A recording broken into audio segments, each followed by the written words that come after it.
and then ask Dan, our former president, multiple times over, to give us our 1 minute on the fellowship, who we are, why we're here, Sure.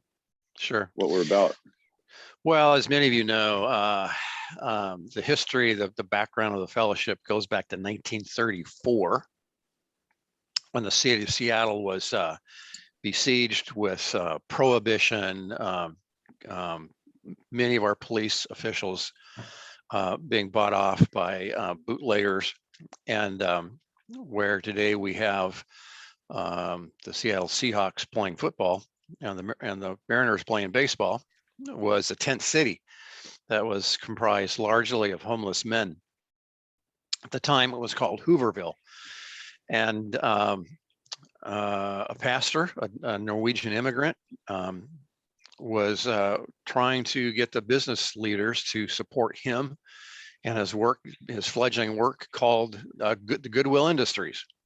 And one day, one of these business leaders met him on the street and said, "Listen, why don't you spend some time with us?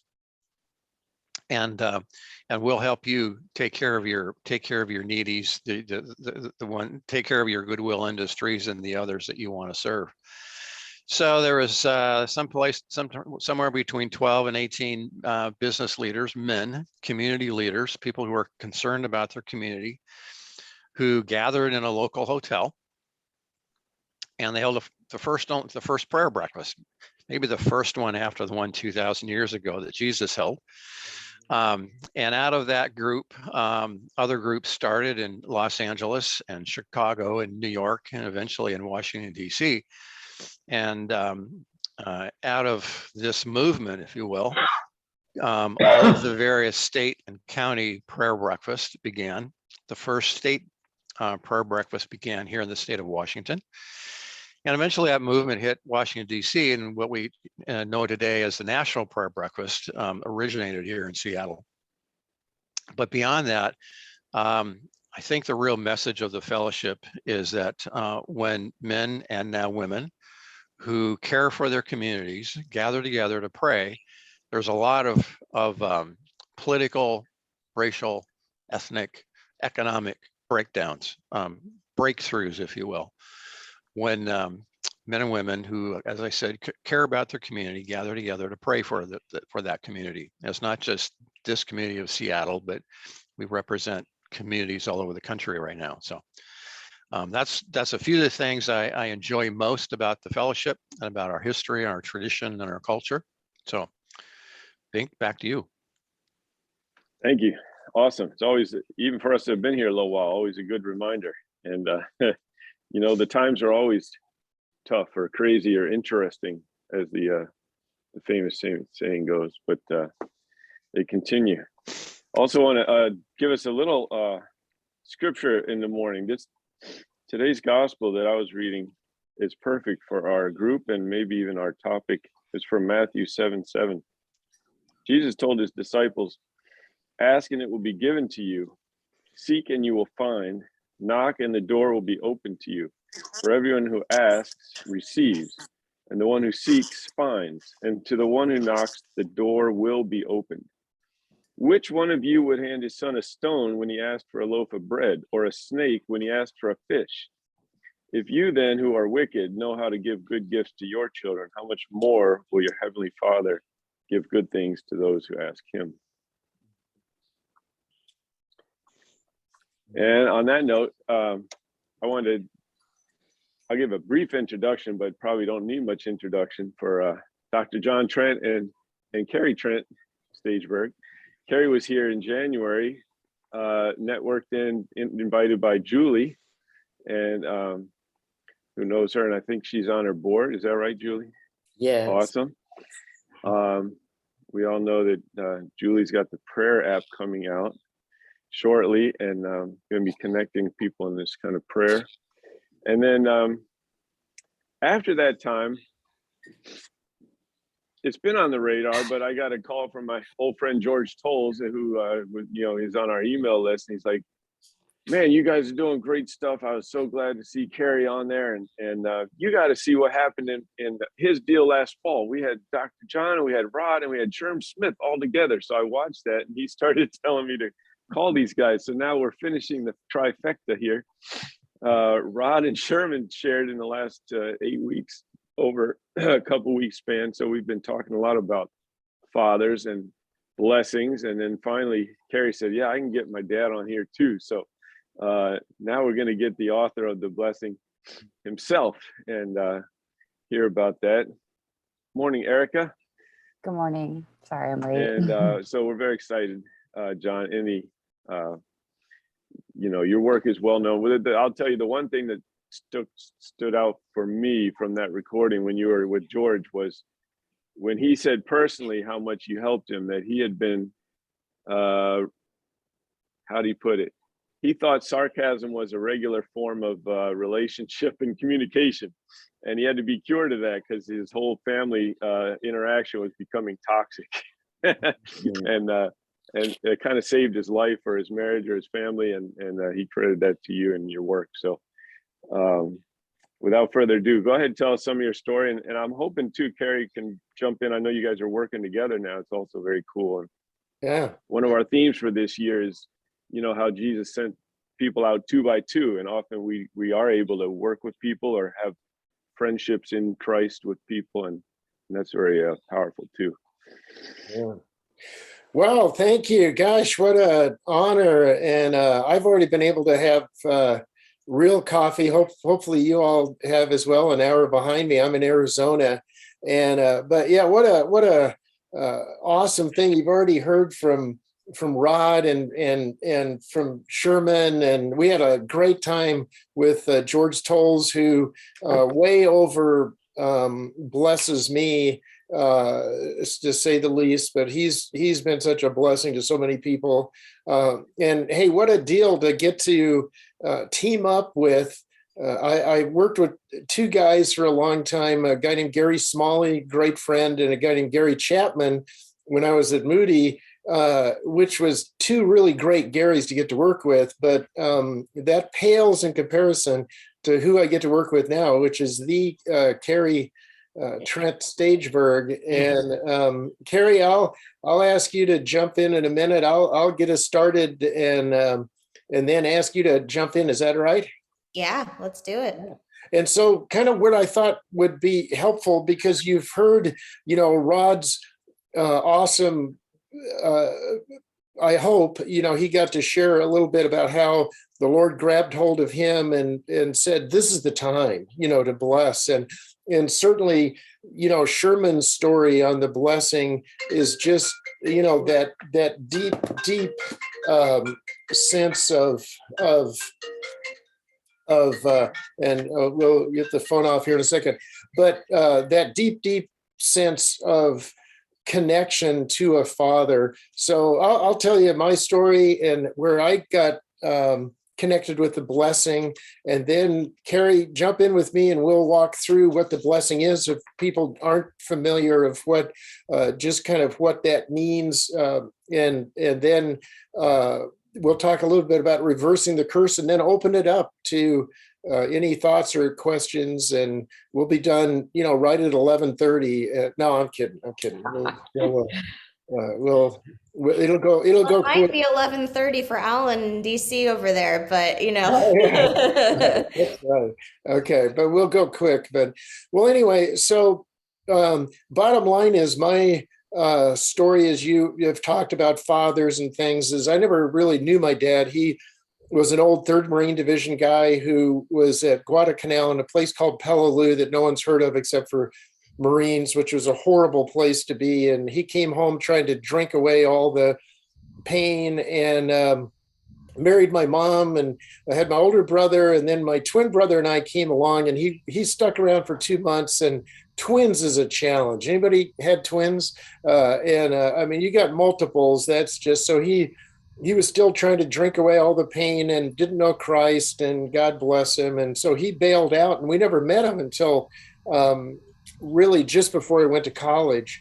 So I didn't grow up with that sense of a dad in my life. But it's so interesting. I think, you shared that Matthew passage. Lewis kind of puts it this way. He goes, there is a sense in the universe that we are treated as strangers. There's that longing to be acknowledged, to meet with some response, to bridge the chasm that yawns between us and reality. And he says, all our life, it is we've been knocking on a door all our life. And what does the Lord say in Matthew? Knock, ask. And I'm here to tell you, now is the time to bless people. I mean, Julie's prayer app, now is the time to say, okay, let's get busy praying. Well, I'm convinced now is the time. And we have this thing at the end we'll talk about called the Blessing Day, where we're getting people to say, okay, right now people are in such bad shape and they're hurting so much and they've been cut off from so much. And boy, if there's ever a time to bless, but what does that mean? Well, you go to Genesis chapter 1, and of course he creates man and then blesses man and woman and then blesses them. You go to Numbers, there's that incredible blessing by Aaron, and we'll get into that in just a minute because it's such a great picture of how the blessing ties in with God's face. So you gotta hang on to hear that, because what we don't understand, but we're really getting it now through brain science and all of the things, is that love really moves at the speed of joy. And anybody have a grandkid? Have you ever seen a kid, a younger kid, and you look at that kid and their eyes, when you look at them and you're all lit up with your face, they just light up, So there's that deep sense of needing, that door to open for someone to acknowledge us, to bless us. So here's how I found out about the blessing. I'll make it real quick, but I was, because God, any of you, God have to hit you over the head kind of to get your attention. So I was a doctoral student. I was working in BBO Memorial Hospital in Dallas. Now it's called Richardson General. In the psych ward. It was my first day in the job. Anybody have any good first day in the job stories? Okay. So my first day as a psychiatric intern, I'd never even seen a psychotic patient. And so they're walking me around the ward, showing me around. And then the phone rings from downstairs. They go, hey, we've got an admit. You need to, so send somebody down. How hard is that? So they send me down as the new intern to just walk this. It was a precious young lady that was a Wycliffe missionary that had a complete mental break. And so I, with the parents, it wasn't a Christian facility. There were some Christian doctors, two guys named Meyer and Minirth. Have you ever heard of Meyer and Minirth? I was their first intern 100 years ago. And bottom line is, so these people were believers. So we went in a little room and I prayed with them and their daughter. And then I got in the elevator to go to the third floor where the psych ward was. Well, they didn't tell me as a new intern, you don't take the violent psychotic patients in the elevator. You take them up the big wide staircase. Well, as soon as the door shuts, and how many of you make great eye contact in an elevator, right? I'm not looking at her, so I don't see the first punch. And she breaks my nose. Now, that was the second time it was broken. I had a face mask that, your chin strap comes up and gets, and broke my nose once. So it gets easier. But there was nothing about being easy in that she was just taking me apart. And back then I was in decent shape.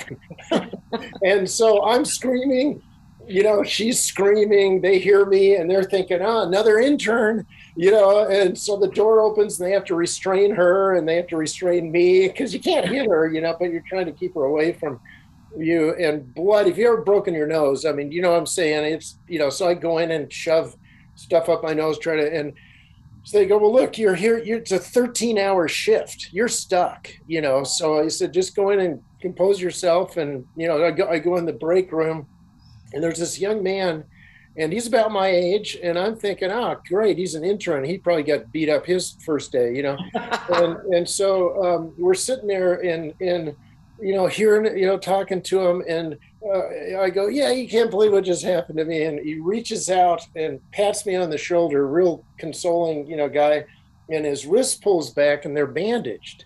And so he's a patient, but he helped me a lot while I was there.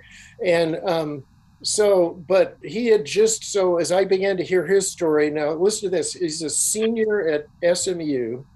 in Dallas. He had just gotten his first B as in boy, not D as in dog. First B ever in his life. And it was a non-major PE course, and he sucked at PE at tennis and gets a B. And he could not go home. His dad was a petroleum engineer that was just, and that was just, demanded perfection. And here he's a senior at SMU, and he gets a B, and and so he just is weeping over this thing. Well, that night, how does the Lord work? Isn't it amazing?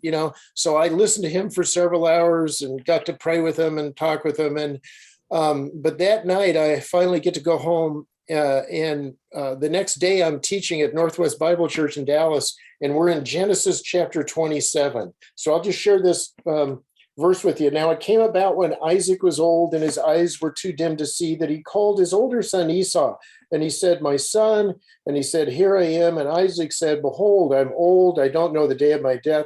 So please get your gear, your quiver, your bow, go out and hunt game, and prepare a savory dish for me, such as I love, that I might bless you."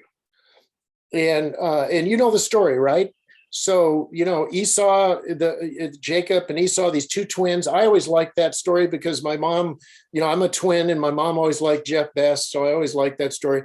But then what happens? The mom, while he's out hunting Esau, Jacob comes in and, puts on this smelly robe and skins, because they're fraternal twins, one's hairy and one's not. And the father says, he walks into his dad. Now listen to what he says. He says, so here's Jacob tricking his dad to get his blessing. Mm-hmm. Because I'm telling you, kids want the blessing so much. And I mean, they'll crawl over broken glass to get it. Now, that's when they're young enough to ask for it. By the time they hit their teenage years, they're not asking anymore. But they need that so desperately. And so he cries out this, he goes, "Arise, my father, and eat of your son's game, that you might bless me." And the dad goes, "Well, who are you?" And he goes, "Well, I'm your firstborn, Esau." And he goes, "Well, how did you get here so quickly?" And he lies again. And he goes, "Well, the Lord provided." And he asks him a third time, "Are you really my son, Esau?" And when he said yes, "Well, then please come close and kiss me, my son." And so here's where the blessing is. So I'll show you the whole thing, and then Kari and I'll take it apart. But he said, "So please come close." And so when he came close and hugged him, and he'd smelled the smell of his garments, because, he was an outdoor guy and smelled like it. And it's like, well, the voice is the voice of Jacob, but man, I get that smell. He said, then he blesses him. And so with that hug and with his words, he puts his hand and on him and blesses him with words, not just that talk about how important the dad feels like he is, but how he can be a special future, and that commitment to him. And out goes Esau, and he's got it, because back in biblical times, once you got the blessing, it was irrevocable, irretractable. So Jacob has it, and who walks in that's nothing but Esau, who had been hunting and came in. And what does he say? The exact same thing as his brother. "Arise, my father, and eat of your son's game, that you might bless me." And the dad goes, "Well, who are you?" And he goes, "Well, I'm Esau." He goes, "Well, who was it that hunted game and brought it to me, and I ate of all of it before you blessed? And yes, he shall be blessed." Remember, verily, verily? He says, "Verily, verily," in the King James, "I don't have it to give you." Now, in most homes, every kid could get the blessing. But in this home, Almighty God had already said only one, the younger, would get it. And so here's Esau, the older kid, and he cries out with an exceedingly great and bitter cry and says, "Bless me, even me also, O my father." Now, anybody think he just got cut out of the will? Was the blessing part of the inheritance? No, he had already sold. What had Esau already sold his birthright for? The inheritance went with the birthright. So he'd already lost. Do you see what I'm getting at? He'd lost the cattle and the sheep. Doesn't have anything with dad. What about my inheritance? It has nothing to do with that. It has everything to do with his blessing. So Kari, let me get you to jump in then.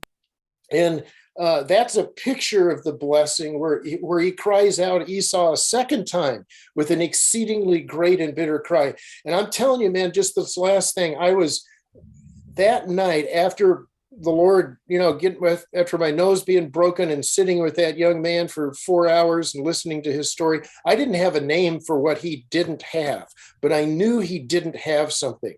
And all of a sudden I'm reading Genesis 27 and it was like the scales fell off and it was like, oh my gosh, he didn't get the blessing. And then I began to weep and I realized I never got it. And so I think for so many of us, man, we just need that blessing so much. The blessing day is this thing we're doing now where we're saying, take your dumb phone, do a video. We help people coach them. I'll be in Bentonville, Arkansas tomorrow doing this where we're getting people to just, hey, now is the time.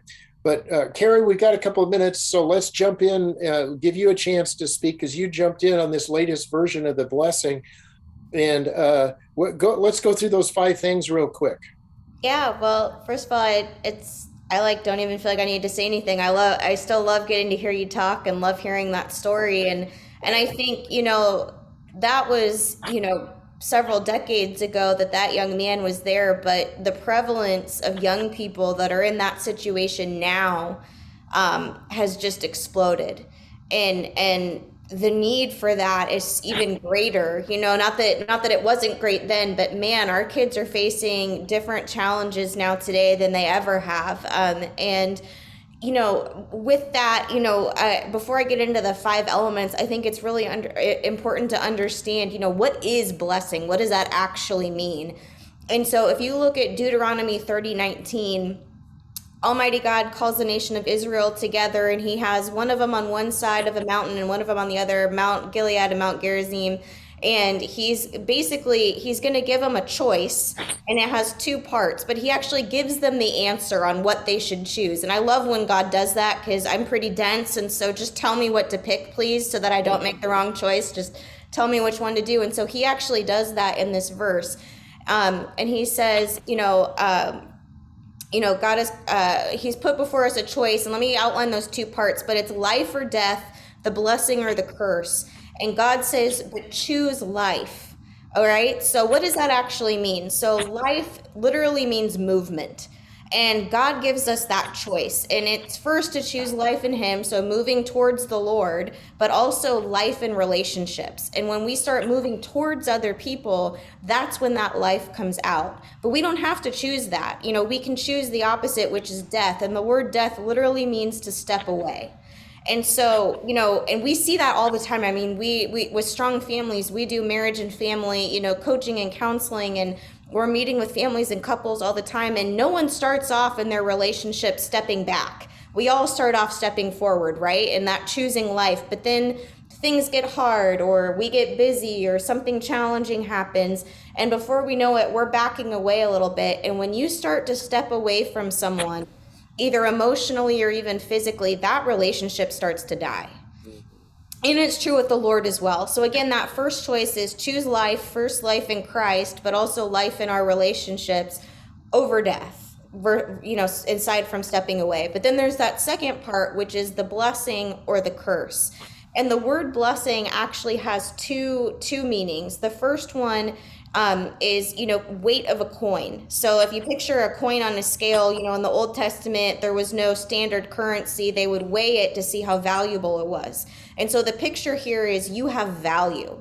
And that's an action that there's value. But the other kind of picture here is to bend the knee is literally what that means. And, we don't necessarily get that as Americans, but other countries where bowing is a sign of respect, and you humble yourself before others and before royalty, or, you are valuable. So there's an action and an attitude with that. You are so valuable that I'm going to, bow before you is literally what that picture is saying. And then but we don't have to do that. We don't have to value others, and we don't have to add to their life, which is what that, adding that coin to that scale. We don't have to add value. We can choose to curse. And the word curse literally means to dam up the stream. to withhold life-giving water. Now, I mean, we're in Washington. We have an inappropriate amount of water. It actually blows my mind on a daily basis. But I grew up in Arizona, and if you've ever been to Arizona, I mean, you'll drive over canal banks, and there's no water in the canals. And in fact, the majority of the water comes from the Colorado River. And if you picture someone one day woke up and just decided we're going to build a dam right across the Colorado River, I mean, the city of Phoenix would be in huge trouble very, very quickly. And that's really what that picture is we can choose either by withholding our words of blessing or our actions of blessing, or just by choosing to curse, directly saying things that are harmful and hurtful. We can dam up that stream of life-giving water for those that God has placed in our life. So that's really what blessing means, and the opposite of that, curse. But let's talk about those 5 elements. How do you actually give a blessing? And then we'll talk about really quickly, how do you kind of reverse that curse if that wasn't present for you, or if you're meeting with someone and that was just absent, because you guys are encountering people every day that this was not a part of their life, or they've been in a season where there's just been a ton of subtraction.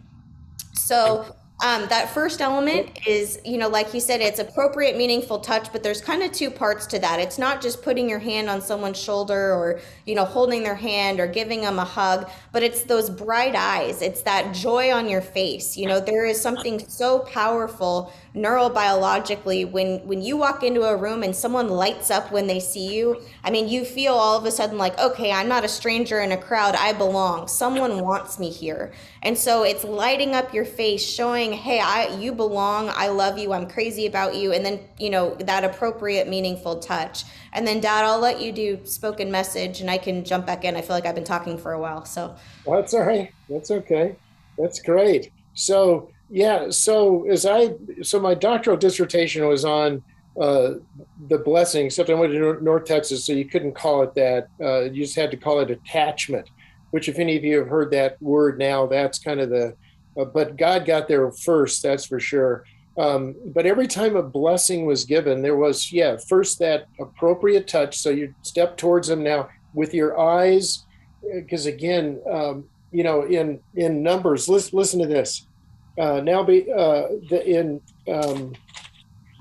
on, got to get to, in Numbers, that says, Aaron's told to bless the people. It says, now may the Lord bless you and keep you. May the Lord what? Make his face to shine upon you. May the Lord lift up his countenance. When somebody just lifts up, you ever been to a room and you walk in, you don't know very many people, and all of a sudden there's that one person and they see you and their eyes lift and their head lifts, and it's like, oh my gosh, I've got a friend here. And so, again, that's what I think Lewis is saying in The Weight of Glory. When the weight of glory for Lewis, it wasn't that we love God, it's that he loves us and welcomes us, and with his face in the presence of the Lord. Literally in Hebrew, in the face of the Lord is fullness of joy. So he's, I think, inviting us into a relationship with him. That whole idea of attachment with God, it starts there: life over death, life with him, and then death, and then blessing and curse. So attaching. Well, first of all, there's the appropriate touch. Then you say it, spoken message. It was always said, or at least written down. But today, man, we get people that just use a cell phone and capture their blessing. And the thing is we hear this all the time, oh, I knew that they loved me, but I never heard it. Yeah. Well, I think they were proud of me, but they never said it. Yeah. And that's one of the things I think was so powerful about Rod's story, which I'm hoping he shared and everybody heard, was, he got to stand in with his siblings and say it. So sometimes somebody doesn't say it, but then again, sometimes we get to be the one that uses our voice. Well, what do you do then? The third thing is attach high value. It was always words that said, I see something God has put in your life of great value. That's the third one. So touch, you're going to say it. What are you going to say? Words that attach high value. And Kari, that makes a huge difference, particularly when you're struggling or you haven't heard positive words, right? Yeah, absolutely. And we really try with that attaching high value piece. These are character traits. These are unique strengths that you see that God has built into somebody. And you guys have all heard my story, and I'll never forget, when I was in the middle of that abusive relationship, and I didn't believe really, abuse dismantled the blessing. Even though I grew up with it and I had heard it, that's really what abuse does, is dismantle, truth in so many different ways. And I was, not communicating with my family. They didn't know where I was living. And my dad bribed me by offering to buy me new tires, which, what fresh out of college kid wants to pay, $800, $900 for new tires. So he said, just meet me at the tire shop and I will buy you new tires. And that was like the only way to get me there. And he tricked me by giving me a list of 10 truths about who I was. And at the time, I didn't even want to take the paper. But what happened was I did. And, I went home and I'd hear one thing and I'd find myself going into the bathroom and pulling out that list. Now, I didn't necessarily believe what was on it, but over time it was like, well, maybe I want that to be true. But there was something so powerful about somebody seeing that in me, even though I couldn't see it in myself. Yeah. And that's really, that attaching high value piece. But after that, so again, we've got, appropriate, meaningful touch with our bright eyes. We've got those spoken words that attach high value. You've got to say it. And then it's special future. And, because God has given us this value, we have a special future in him. He has great plans for us. He's going to use those gifts and strengths, to not just for us, but to bless others as well. And this is where I think, especially today, special future is so under attack. Because if the enemy can convince us that we don't have a purpose, or that we're not, valuable enough to be able to make a difference in this world, then what's the point, right? He can take us out. And that's what he's doing with youth right now, convincing them that they don't have enough value to have a purpose, or that the world is so terrible that they don't have a purpose. And he's really attacking that special future. But we get to say, you know what, like, we see it. God has this plan for you. This is what's coming. And and again, when I was in that season, my dad was pointing that out for me, even though I couldn't believe it for myself. And then that all caps off with the final element, which is genuine commitment, which is really, I'm going to be there. Whether, things are good, bad, or hard, or wonderful, I'm going to be there for you for as long as, God gives me breath and ability to do that. And that's the piece where, as the blesser, there's such value in getting the blessing, but there's incredible value in blessing others as well. It does something in us. But there's also that piece really comes down to the blesser. And sometimes it's not an easy choice to bless. There's hurt, or there's damage, or like with my dad, I'd gone off the rails. And, it doesn't mean you drop the boundaries. It doesn't mean you enable bad behavior. It doesn't mean you condone, things that are going on that shouldn't be. But it was a choice for him to say, you know what, I still see these things in you, and I'm going to speak them over you, whether you want to, whether you are there or not. And then, when I was ready to come back, him putting his hand of blessing on me and saying, Kari, it's not about where you've been, it's about where you're going. And letting me know that he still loved me and believed in me and saw those things in me and wasn't going anywhere. And so there is that choice as the blesser, where sometimes that genuine commitment's really easy, and sometimes it really is that choice, that life or death, the blessing or the curse that we have to make when we're in that situation. All right. So I'll close with this. And then if there's any thoughts or questions or anything, but there's a great verse that you guys need to pencil in, okay? Or write it in pen or whatever. But Deuteronomy 23:5. Deuteronomy 23:5 says, now the Lord your God, repetition's a big deal in scripture, right? When you see something repeated, it's a big deal. Now the Lord your God was not willing that the curse rest upon you, but the Lord your God turned the curse into a blessing for you, because the Lord your God loves you. Did you get the repetition? I mean, your God, that's the only way really to reverse the curse. So if you missed it, man, we want to get it. We long for it. We long for that door to open. But it's God's love that really reverses the curse. And then once we get the blessing from Him, man, we can give it to others, even if they never gave it to us. So that's Yeah, a picture and you of know, the.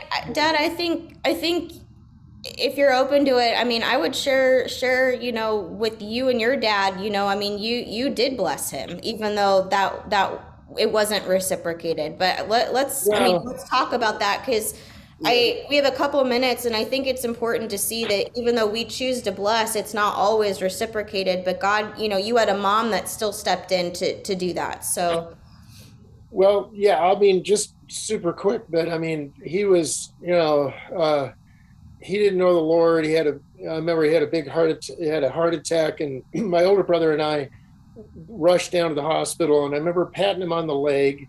He's getting ready to go in, and the surgeon comes in. When they never do that ahead of time, you don't meet but the surgeon takes us outside, and he goes, "We're going to lose him on the table."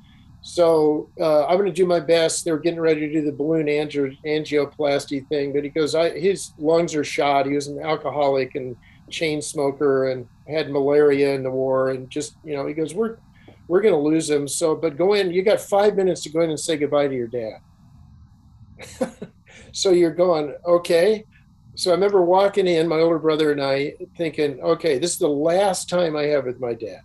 So I remember patting him on the leg, appropriate, meaningful touch, and looking him in the eyes, bright eyes makes the, hey, Dad, we're praying for you. We'll be right here. And I remember him going, well, what are they saying? And I go, well, it's not good, but we're praying you'll come through this. And, just, you're tough. We're just praying you're going to come through this. And we love you, and Jesus loves you. And I'll never forget, he looks up at me and he goes, well, I guess I ought to say something. And that was the closest I think he was going to say something. But that was the closest he came to saying something. So if you didn't hear it, it's not that I mean, again, God bless him. And I hope I get to hear it. Joe Foss is a good friend, an old Marine. And he said he was at Guadalcanal with my dad and said, he didn't meet one atheist in the foxhole at Guadalcanal. So that's the point, I think, is that God himself is the one that reverses the curse. So, all right. Thanks for letting us share. And yeah, we do want to open it up for discussion. So I know we kind of rushed through that a little bit, but we're here to answer questions. And Amen. Thank you so much. This has been a blessing, and I know I see a lot of faces on the screen that in different ways this theme has come up multiple times. I'm looking at you, Gary Barkart, and Erica, and so many stories about parents and children and abuse and overcoming all that. I don't want to take up their time, but yeah, let's talk. We usually go at least till 8:15, have a little prayer, and then sometimes people hang on for another half an hour. Okay, I thought we were. I had a real quick question. I mean, if you guys are. Yeah, he hates ending late, so he thought he was like done talking. So ask questions. We'll go deeper on whatever. That's why I kept pushing him to go longer, and he's like, so no, we've got. And the one thing I will say before we get to your question, I do want to leave you guys with the challenge, and that would be, this week pick one person and bless them, whether it's in a text, whether it's doing a quick video and sending it to them, whether it's in person. But this is not a time to gain knowledge and not act on it. This is a time to take that action. And so whoever it is that God has placed on your heart, man, give them a blessing this week. And then let us know how it goes. We want to hear about it. So thank you, Kari. That's good. I got a quick thing that I'm living right now, and it's so funny. You say don't wait and do it now. And we almost a year ago, 11 months ago, I took my mom into my house because her dementia got so bad she couldn't stay in her independent apartment. Wow. And somehow we had known, she had said it at some point, always growing up, always knew that her crotchety old father on the farm in Kansas in the Depression era time, had never told her those words, "I love you" or "I'm proud of you," right? Never any abuse, but he was always just sort of that semi-depressed, kind of hard life guy. And now she's with us, and I feel like I'm kind of doing that for her. She's basically got the mind of a toddler again almost. And now I don't think she even knows really who I am. She knows I'm the one she can trust taking care of her, but returning that back on her. But we had a hard time. She never really listened to us. When we started having kids, we had to draw these boundaries because she would just go do what she wanted to do. And I had almost a sad statement when we brought her in. My middle daughter, who's in college, said, "Why you guys are taking care of her, but you always taught us not to," I don't know what word she would use, but like trust her or like her or something. It just hit home. I was like, oh my God. We never said those words, but she kind of felt it, that we had pushed her out. And so I feel like it's time now, we're kind of making up for that. And maybe I'm making up for her never getting that blessing in her life. Yeah. Well, I'll jump in and say this. My dad was a big time alcoholic. Now, I only met him a few times. He only came to our house a few times. But the one rule, that I had with our younger kids was if he was drunk. So he came over for Christmas one day and was, drunk as a skunk. And I just said, "Hey, I love you. And, you just can't come in." So when you were setting boundaries for your kids, and they may have translated that as, well, we don't love mom. Well, now you get to show a whole different side. I mean, when you honor your mother and father, but that doesn't mean you, again, can't say, I'm sure you were protecting them. You got to protect the most vulnerable kids. So, I wanted them to get to know my dad, but not, you just couldn't, they never got in the car with him ever, that kind of a thing. But what you're doing now is, man, talk about love. Here's the deal. All real sacrificial love involves what? Just sacrifice. And man, are you having to sacrifice to bless her now? And that'll be a great picture for your kids as well. And I do think too, to piggyback on that, there is a misunderstanding I think a lot of us have about boundaries. Because unfortunately, a lot of times boundaries do change the dynamic of a relationship, but they have to. Without that boundary, it's actually more unhealthy. And so there is that natural mourning of loss when boundaries are set because the relationship doesn't look the way that it should or ideally we would want it to. But man, without that, it's destructive. And so, even in some ways, not that you need to go into all of the details of everything and the why, but I think there's, your daughter's old enough, I think, to to be maybe even kind of process through that, like, hey, we get to mourn the fact that we had to do that. But man, without that, there would have been so much more subtraction. And that's, the truth about boundaries and all of that. So that was just my 2 cents too, is I think, as believers, sometimes we hate boundaries because of the loss, but without them, it gets worse. Yeah.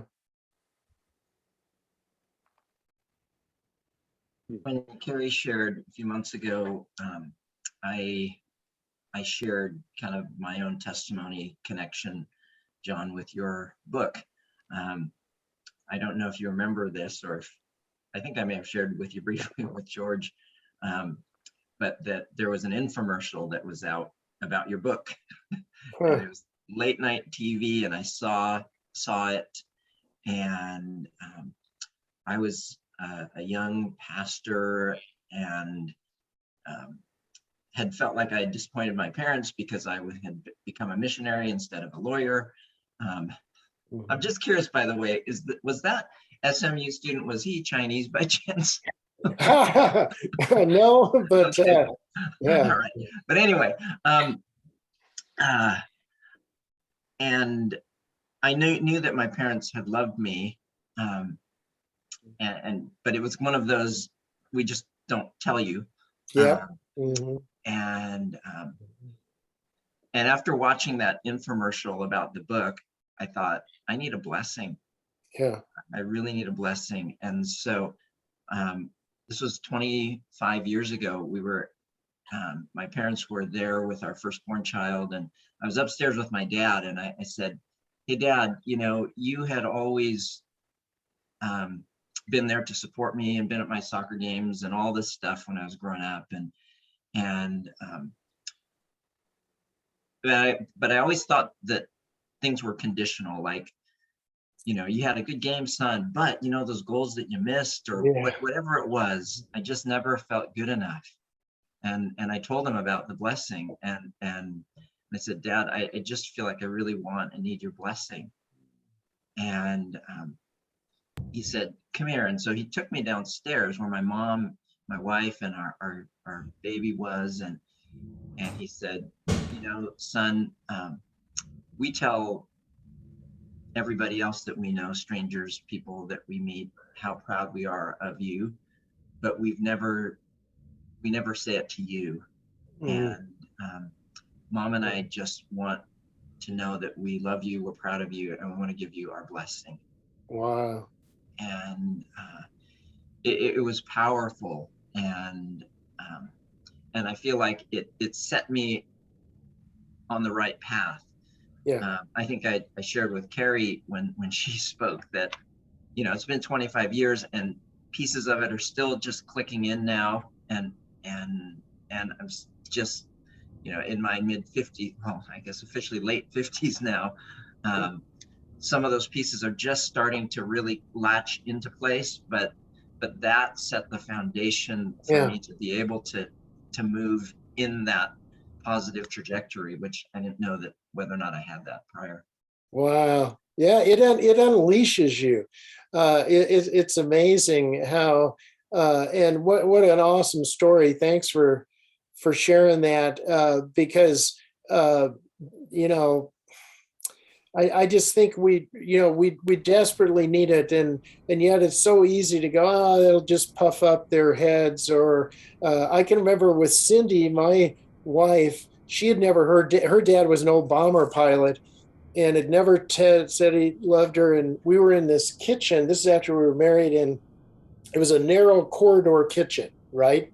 So I'm talking to her dad, and Cindy comes walking up behind him, so he can't see her because he's, you know, she's walking in this kitchen up to him, but he, you know, his back is to her. But he's telling me what a wonderful person she was. I go, hang on a minute, turn around and say that to your daughter. And he turns around, and she's there, and he stumbles through. It was the most wonderful. God, you know, he could tell somebody else, he couldn't tell her, but then when he did, it was something broke between them in a good way. And they, from that point on, man, they said, "I love you," every time. But that's what we have to do. We have to reverse the curse sometimes and just break that. And but what a great story. It doesn't always happen. I didn't get to hear it from my dad, but you know, what a great story. Well, and I think too, along with that, I saw on here, I did post a deeper training on the blessing if you guys want more in the chat.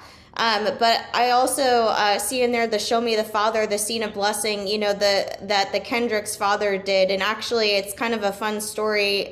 You know, we're blessed to have, you know, we know them and are, you know, friends with the Kendricks, and their dad actually read the blessing, and that was the catalyst for him doing that blessing at their wedding.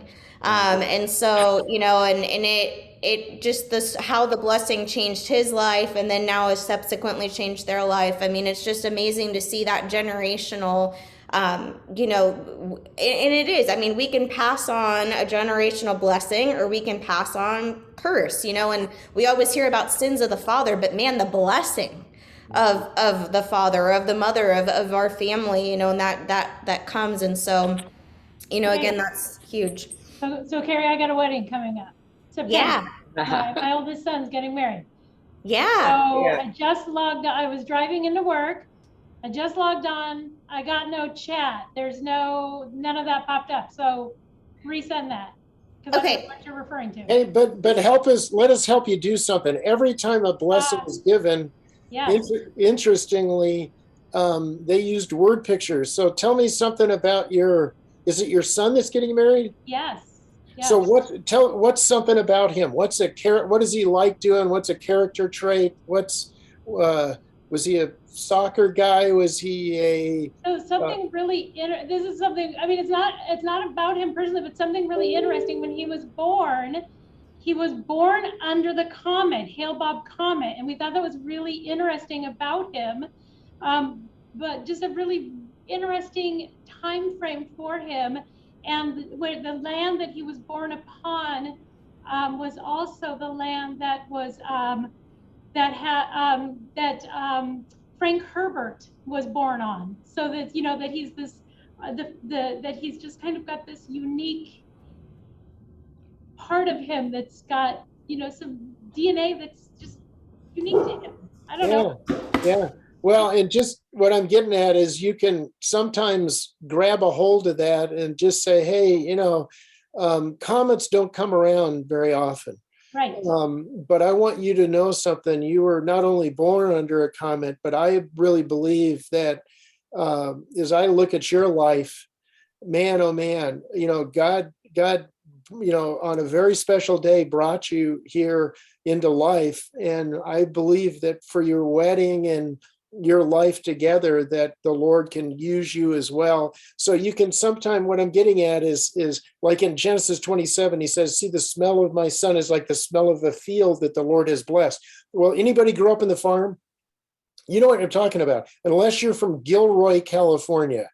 And then you don't want to grow up in the farm because they raise garlic and oh my gosh, it smells terrible. So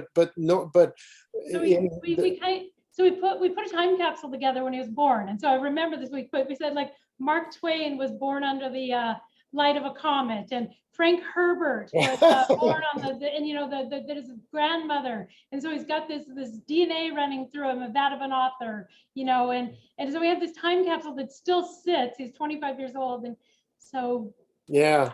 Well, and I think that's a really powerful picture that you could use. Is there's greatness, and we see this greatness in you, and know that your marriage is going to be able to light up others and bring out greatness in them. And one of the things that he just mentioned with the word pictures, like with all of that, is there's something about doing a blessing once, but there's that ongoing blessing. It needs to be part of our relationships, ideally not just a one and done, but like a continuation. And one way, where he, just like at the wedding, where you can use that, or even that time capsule is a blessing. Hey, here's all the things that we've gathered about who you are. But those word pictures can be really powerful. And I can just give you another quick example of that.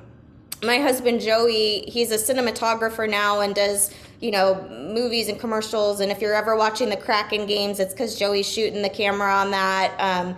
But before that, he was a conductor on the railroad, which is pretty cool. I don't know very many people that have, been on the railroad, but he's like obsessed with trains, which is wonderful unless you were driving in the car with him, because everyone else is trying to get around the train and Joey's trying to get stuck at the train because he wants to see the cars go by, and you're like, oh my gosh, this is 25 minutes of my life. And he's like, that's a this and that's a that. And anyways, so don't drive with Joey if there's a train, but he loves trains. And so my dad and I were speaking at something, and we love to go to antique shops when we travel, because every city seems to have an antique shop, and what else are you going to do when you're on the road? And so we were there, and I saw this really cool antique train. And so I bought it and brought it home. And when I got home, I gave it to Joey, and I just said, Joey, gosh, you keep the trains running on time in our house. Like, because of you, things are able to move, they function well, things are on time. It's a well-oiled machine, there's structure. And because of that, the rest of us get to ride and live and thrive, because you're the one that's, helping run the trains. And I mean, he put that up on his nightstand, and it's still there. And so sometimes it's just attaching a picture with, a character trait that can really help people get the picture, or for me, Joey and I we've been in the middle of a remodel for about 5 years now. If any of you have ever started a project and you're your own contractor and it just takes forever, but we finally updated all of the outlets in our house, like in the light switches, right? And Joey came home with a wrapped present, and I'm all excited thinking like, yay, a present. And I open it and it's a light switch. And I'm like, well, that's cool. Thank you. And he's like, no, no, no, hear me out. He's like, I want you to know you light up our home. You're the one that lights up our home. And I'll tell you what, every time I flip one of those new light switches, that's what I think. Man, my husband thinks I light up our home. And so that's how those pictures can really kind of, get over people's defenses, even if it's hard to bless, or stick with them for a lifetime with that. So that's kind of. Hey, Gary, did you have your hand up? Yeah, I wanted to get Gary in too. I saw his hand up a few times. Yeah, that's fine. Rod, you touched on one thing that I'm very aware of. And I appreciate your touching on it, but it needs to be emphasized because so much of what you're saying has to do with blessing the generations going forward. Yeah. Jesus said, bless those who curse you. Yeah. There's the challenge. Oh, yeah, it is. I mean, love your enemies is the dividing line. That's for sure. Yeah. And what I've been so aware of in my own experience is healing has a backward component as well as a forward component. Mm-hmm. And I'm going to have to jump off here, but I think that's an important piece of what you're doing too. Yeah. I do have that part of the experience, but I wanted to remind all of us of that because that's where it really gets sticky and challenging. And whether we are going to,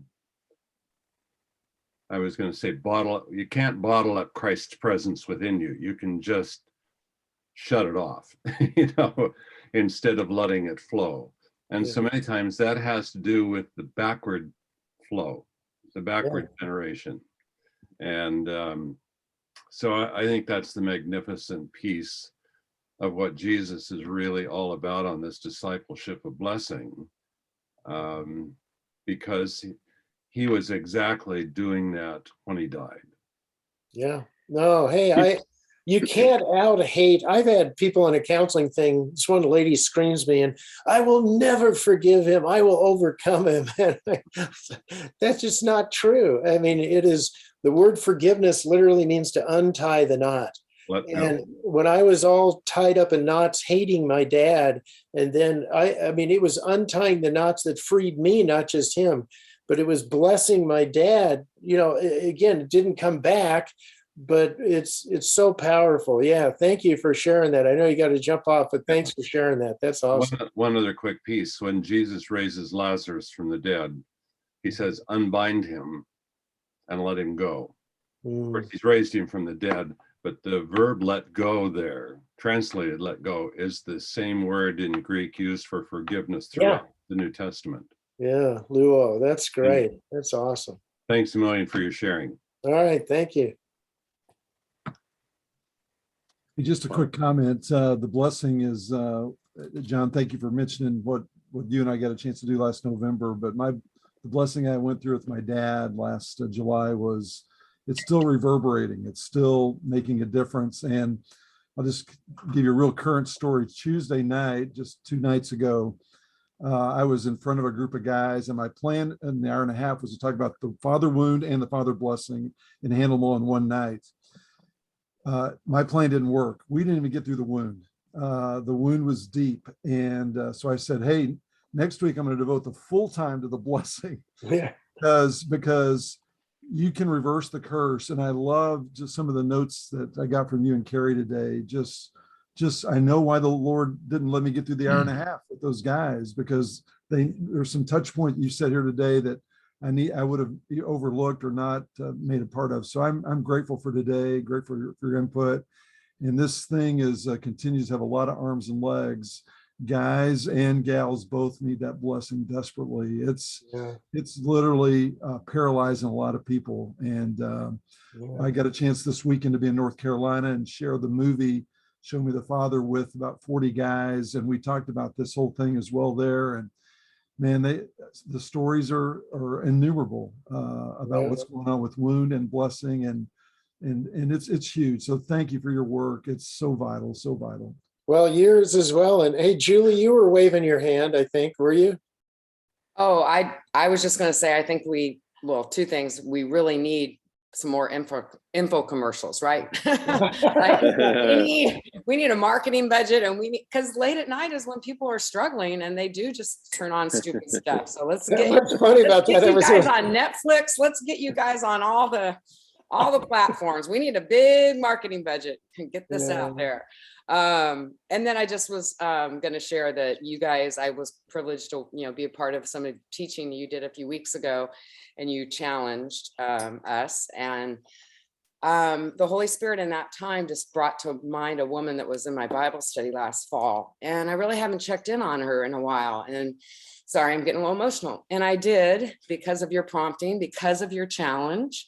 And I walked with her and found out she's in a really dark place, and she's really struggling. And so I was so thankful that that was the prompt to get me back into her world and to pour blessing into her life. I didn't record anything. It was a little too, it's not that kind of scenario, but now we are walking with each other. I'm like, every week we are walking at Tuesdays at 5 o'clock after you get off work to just keep being with her and being present. But I just wanted to thank you. I think your challenge is amazing, and everybody needs to hear that too. Cool, thanks. Yeah, that was Frank Gifford and Kathy Lee, and I had dark hair back then. Yeah. So, what's the challenge? What challenge? Well, we call it the blessing challenge. Well, we're doing this thing, and we're called the Blessing Day, and we're praying about a sponsor for it or something. But it's like, hey, today's the day, again, it's helping people do the phone thing because everybody say it. But on our website, either on Strong Families or theblessing.com, we have what we call the Blessing Challenge, and really what it is it's just that. It's here's what the blessing is, but this isn't just for you. You got to give it. So pick one person and do it, and then repeat, as much as God lays it on your heart to do. And then even beyond that, how do you make this a habit in your relationships? And make this something that's just an ongoing part where if you see it, you say it, kind of a thing in somebody. So that's really, but we call it the Blessing Challenge. And John, in your reference to Genesis and Isaac, he only had one blessing. But what we keep hearing is that God has given us, is this the New Testament? God has given us this incredible gift of to continue to bless others, different people, but maybe even to repeat that blessing to that one person that hasn't realized that it's really been passed to them. If you would comment on that. But also you mentioned Numbers, and with a reference, where was that in Numbers, the blessing of Aaron? Numbers 6 verses 22 to 26. A lot of churches, do that. The Lord bless you and keep you, make his face to shine upon you. But the part we miss is there, I think, is that how much the blessing is tied in with God's face, him looking towards us, opening the door, welcoming us, And one thing on the Genesis part, remember Genesis 27, those two twins, they had, the Lord said only one is going to get the blessing. But you go to the end of Genesis, and every kid, Jacob has 12 sons and a daughter. They all get a blessing. So you're right. In the New Testament, we're called to be a people of blessing. And you're exactly right. So anyway, and I think along with that too, the blessing, kind of like you were saying, it can look different in different seasons, and I briefly, mentioned with mine, there was, the blessing I got from my parents when I was growing up. But then when I was in a dark place, it was that list of truths. And then when I was ready to come back, it was permission to say, we believe in you. God still has a plan for you. We're not done. And then now it's, hey, God has given you a voice to speak about this too. And so the blessing evolves and changes in ways as God leads it to throughout our lives. It really is, in different seasons it looks different. Which is a beautiful thing, which is why it's, that habit of blessing as opposed to just, one is better than none, and one is powerful and life-changing. But if we're able to say, Lord, what does the blessing look like today with this relationship? That's where that power can really, take over. Well, incredible. Thanks so much. All right. I just wanted to real quick, obviously, to thank you both for this powerful time and the blessing, and that verse that the tongue holds the power of life and death is really so literally So true. But what I wanted to address, Kari, to thank you for something that kind of got lost in this bigger blessing conversation. Something you said that's so poignant for, you mentioned it for, kids, really for everyone. You just nailed, is the enemy robbing us of our known purpose, of our, you said, special future. And that's what he seeks, right, to do with everyone. Yeah. And I would love for you to write a book on that. Sure, let's do Because it. That is so, in this whole call, when you mentioned that is the key, right? Isn't that the key? And so thank you for bringing that up and just mentioning it so beautifully, even though it was in the brief context of the larger conversation. Yeah, thank you. And I'll definitely pray about that, because I think you're right. The Lord often meets us in our pain point. We, instead of, here's the promise, we all want the promise, but he meets us in that pain point. And I think you're right. This generation, I mean, everyone, but I think this generation is really struggling with that piece of special future. Thank you for that. Kari, I'd like to just jump in here real Alan, quick, go ahead. because I'm 3 time zones away and on the East Coast, but so much has been said. I've just been absorbing a lot. I got a whole page of notes here, but I, of course, as we talk through these things, we always think about our own story. My dad, who's no longer with me, and then my kids, and now my grandkids. We always think about where there were cherished points in our lives, and I agree with what was talked about just a little while ago about as life moves forward, the blessing that I offered up to my son at age 8 or 9 is different from the one that I did when he was 20. Yeah. And now he's 31, and he became a dad about 13 days ago. Okay. Sure. And so now I have a grandson in Portland, Oregon. And so a new phase for his life now, as he's been a dad for a little bit less than 2 weeks. So it's ongoing. It's ongoing, I think, Yeah. And someday he'll have a chance to offer this up to his own son when he's a little bit older. Continuous time. So thank you. And I also echo Randy's comments that he just made about the lack of purpose, or the evil one trying to steal God's purpose and turn you into rudderlessness or purpose, no purpose. I think there was a recent study done by the Barna Research Group, and I've got the report somewhere over here. It was like October of last year, so it's fairly recent. And it was on millennials, who are now young adults, of course, they're 20s to late 30s. But there was something like 38% responded with this purposelessness issue. Yeah. And they're not the young ones now. The Gen Xers now are the younger ones, where we're seeing that. But so this whole purposelessness issue is very, very big. Yeah. So and I'll throw out one thought. When I was in my doctoral program working on the blessing, and our across the street neighbor was a rabbi. I remember knocking on the door, and we were friends, and I said, "Hey, so tell me about this blessing thing." And one of the things, think about this: you never let somebody in your life go further than the horizon. If they were going on a journey further than the horizon, which is roughly 8 miles in biblical thought, Arizona, you can see about 8 to 10 miles because there's, it's desert. Okay. But if somebody was going into that next season or going somewhere else, you put a blessing on them. So it's cool you did that with your son at different times, and thanks for sharing that. And I think that's so cool too, because the needs are different. Yes. What he needed when he was 8 is so different than what he needs as a father.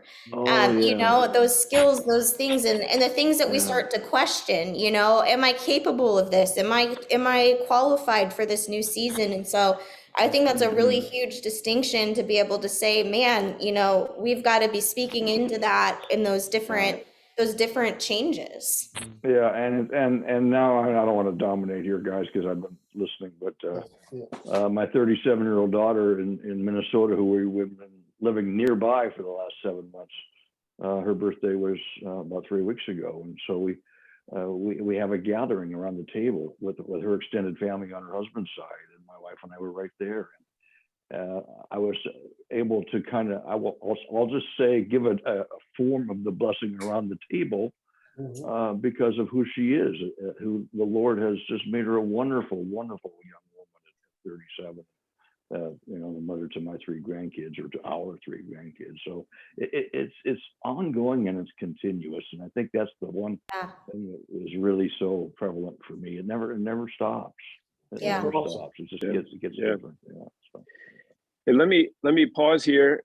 I'm going to ask Julie to pray us out and pray over Kari and John and their work, and I'm going to stop the recording when you start, and just want to announce and remind people we're going to have our next live prayer breakfast at the end of the month, March 31st, at Dad's Ministry, which helps dads literally reconnect with their families. And well, we're live now, so technically that's in person. Guys who have been in prison. So let me stop.